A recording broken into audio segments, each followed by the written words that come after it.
এত বড় একটা কঠিন লড়াই পার করে আজ রাজ্যের আইনসভায়, প্রথম হচ্ছে আপনার কেমন লাগছে? ভালো লাগছে এবং নিজেকে গর্বিত মনে হচ্ছে যে আমার মতন একটা সাধারণ ঘরের মহিলাকে মোদিজি এই জায়গা দিয়েছে এবং আমার দল এগিয়ে নিয়ে গেছে। দিকগুলো প্রথম আপনি আপনার এলাকা থেকে শুরু করবেন, কোন কাজগুলো আগে লক্ষ্য রাখবেন, কোন কাজগুলো আগে দিয়ে শুরু করবেন, কোনগুলোর জন্য আগে কী বলবেন? দেখুন, কাজ তো পুরোটাই পেন্টিং হয়ে পড়ে আছে। এতদিন এই যে তৃণমূল সরকার ছিলেন সেরকম মানুষের সহযোগিতা করেন, সেসব কাজগুলো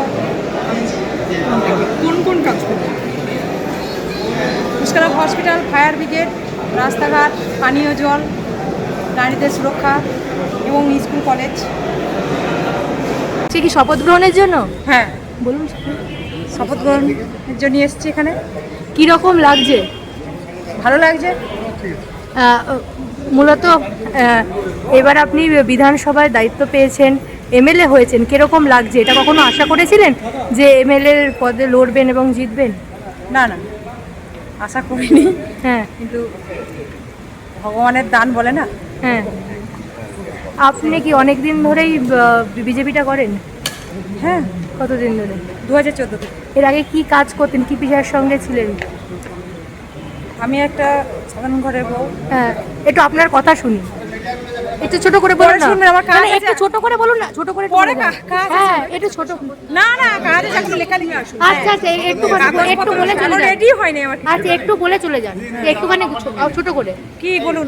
আপনি কি করতেন, মানে আপনার একটু জীবনটা একটু ছোট করে। হ্যাঁ, আমি পরিচালিকার কাজ করতাম, সেই থেকেই আমার রাজনীতিতে আসা। হ্যাঁ, এবং রাজনীতিতে এসে এই মোদিজি এবং স্বরাষ্ট্রমন্ত্রীজি আমাকে একটা সম্মান দিয়েছে, এটাতে আমি খুব গর্বিত। এবং তার সঙ্গে সঙ্গে জানাই আমার আউসগাঁ বিধানসভার সকল মানুষের হ্যাঁ। ভালোবাসা, আশীর্বাদ। কি কাজ নিয়ে যাবো। করবেন, কি এলাকার জন্য কি কাজ করবেন? এলাকায় যে কাজগুলো আমার পেন্ডিং হয়ে আছে সেগুলো সব দেখবো। আমাদের ভিডিও ভালো লাগলে লাইক এবং শেয়ার করুন। কমেন্ট সেকশনে গিয়ে জানান আপনাদের মতামত। আরও ভিডিও পেতে আমাদের চ্যানেল সাবস্ক্রাইব করুন এবং প্রতি মুহূর্তে খবরের আপডেট পেতে প্রেস করুন বেল আইকন।